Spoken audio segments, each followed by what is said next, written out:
Happy Diwali India, কি ভুল বললাম? আচ্ছা তাহলে 7 মে রাতে হওয়া একবার এই ভিজুয়ালগুলো দেখে নিন। বিশ্বাস হলো? দেখুন, কাল রাত থেকে ঘুম হয়নি আর জানি আপনাদেরও না। মক ড্রিলস এর কথা ভেবে না, যুদ্ধের কথা ভেবে না। দেখুন, আমরা ডেঞ্জারে নেই, আমরাই ডেঞ্জার। অন্যান্য দেশে অলরেডি মক ড্রিলস প্র্যাকটিস হয়, আমাদের দেশে এটা অনেক আগেই স্টার্ট হওয়া উচিত ছিল। যাই হোক, মক ড্রিলস এখন পাকিস্তানের কাছে ভ্রম ছাড়া কিছুই নয়। তারা ভেবেছিল যে এই মক ড্রিলস মানে ইন্ডিয়ার ভিতরে যুদ্ধের কোন একটা অনেক বড় একটা প্রস্তুতি নেওয়া হচ্ছে, আমাদের মতন কমন সিভিলিয়ানসরাও তার মধ্যে জড়িত।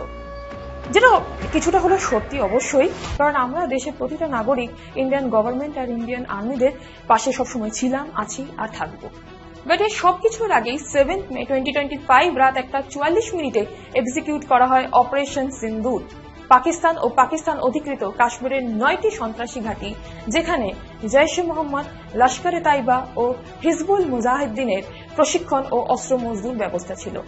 সেখানে আমাদের ভারতীয় সেনা, নৌবাহিনী ও বিমান বাহিনী যৌথভাবে 24টি নির্ভুল ক্ষেপণাস্ত্র হামলা চালায়। আর এই পুরো সময়টি মানে পুরো হামলাটি করতে কতক্ষণ সময় নেই জানেন? মাত্র 25 মিনিট।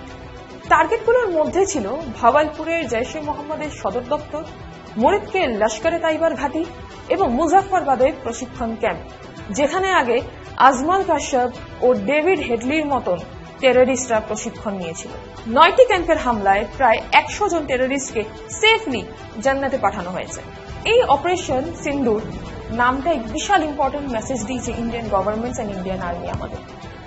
এই নাম সেই সব মহিলাদের সিঁদুরের উদ্দেশ্যে দেওয়া যাদের স্বামীকে নির্মমভাবে ধর্মের নামে মেরে ফেলা হয়েছে, যে শিশুরা পিতৃহারা হয়েছে, এই নাম তাদের উদ্দেশ্যে। সিঁদুর দেখে মারা হয়েছিল, এখন সিঁদুর দেখিয়েই মারা হবে। কাঠি করার খুব শখ না? 2016-তে সার্জিক্যাল স্ট্রাইক, 2019-এ বালাকোট স্ট্রাইক, এইসবের পরেও শিক্ষা হয় না? এবার তো পুরো রেড লাইন ক্রস করে দেওয়া হয়েছে, তাই এবার লালের বদলে লাল আর সিঁদুরের বদলে রক্ত। 2016 সার্জিক্যাল স্ট্রাইক এন্ড 2019-এর বালাকোট স্ট্রাইকের চেয়ে অনেক বড় হলো কিন্তু এই 2025-এর অপারেশন সিন্দুর। আর সবচেয়ে দুর্দান্ত ব্যাপার কি জানেন? এই অপারেশনকে লিড করেছেন colonel Sofiya Qureshi and wing commander Bhumika Sen. ঠিকই ধরেছেন, দুজনেই মহিলা। কি পাওয়ারফুল ছিল আজকের প্রেস কনফারেন্সে তাদের পাওয়ারফুল প্রেজেন্সটা।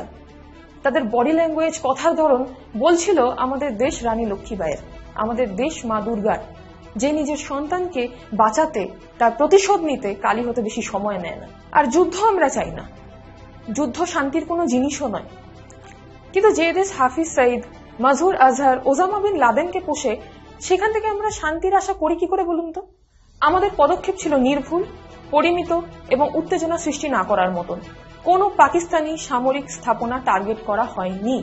ভারত যথেষ্ট সংযম দেখিয়েছে, জানিয়েছে ভারতীয় প্রতিরক্ষা মন্ত্রণালয়। অপারেশনের পর পাকিস্তান সীমানাতে গোলাগুলি শুরু করে এবং ভারতে কিছু সীমান্তবর্তী এলাকায় স্কুল কলেজ বন্ধ রাখা হয়। প্রধানমন্ত্রী মোদী ও শীর্ষ সামরিক আধিকর্তারা এই অভিযান সরাসরি পর্যবেক্ষণ করেন। অপারেশনের পর ভারতের জাতীয় নিরাপত্তা উপদেষ্টা এনএসএ যুক্তরাষ্ট্রের উপদেষ্টা এনএসএর সঙ্গে যোগাযোগ করেন এবং আন্তর্জাতিক মহলকে অবহিত করেন। ট্রাম্প পাকিস্তানকে অ্যালার্ট করেছে এই স্ট্রাইকের পর যেন পাল্টা হামলার কথা স্বপ্নেও না ভাবে। আজকে ক্যাবিনেট মিটিং অলরেডি হয়ে গেছে আমাদের ভারত সরকার ও অন্যান্য মিনিস্টারদের সঙ্গে। কালকে এই নিয়ে সর্বদলীয় একটা বৈঠক হবে, এবার ভবিষ্যতে কি হবে সেটা দেখা। এবার আজকে আরেকটা গুরুত্বপূর্ণ দিন হচ্ছে গিয়ে মক ড্রিল, 7 মেতেই হচ্ছে।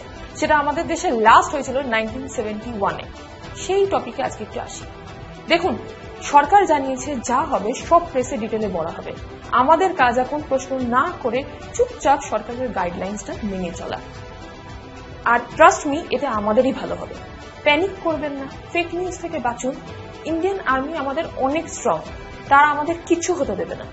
কিন্তু আমরা এজ এ কমন সিভিলিয়ান্স যদি নিজেদের রক্ষা করা শিখে যাই আর মেন্টালি প্রিপেয়ার থাকি আগামী ভবিষ্যৎটার জন্য, তাহলে আমরা ইন্ডিয়ান আর্মিদের কাজটা আরো ইজি করে দিতে পারবো, সহজ করে দিতে পারবো।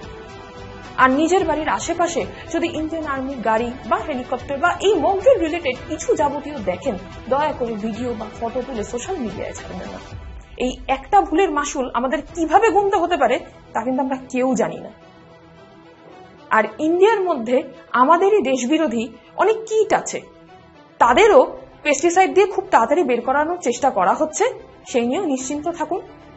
আর যদি এই পুরো ব্যাপারটায় আপনারা দেশপ্রেমী হিসেবে সাথে থাকেন, অবশ্যই কমেন্ট বক্সে একটা জয় হিন্দ জানাবেন। আজকের জন্য বিশেষ কিছু বলার নেই, দেখা হচ্ছে খুব তাড়াতাড়ি।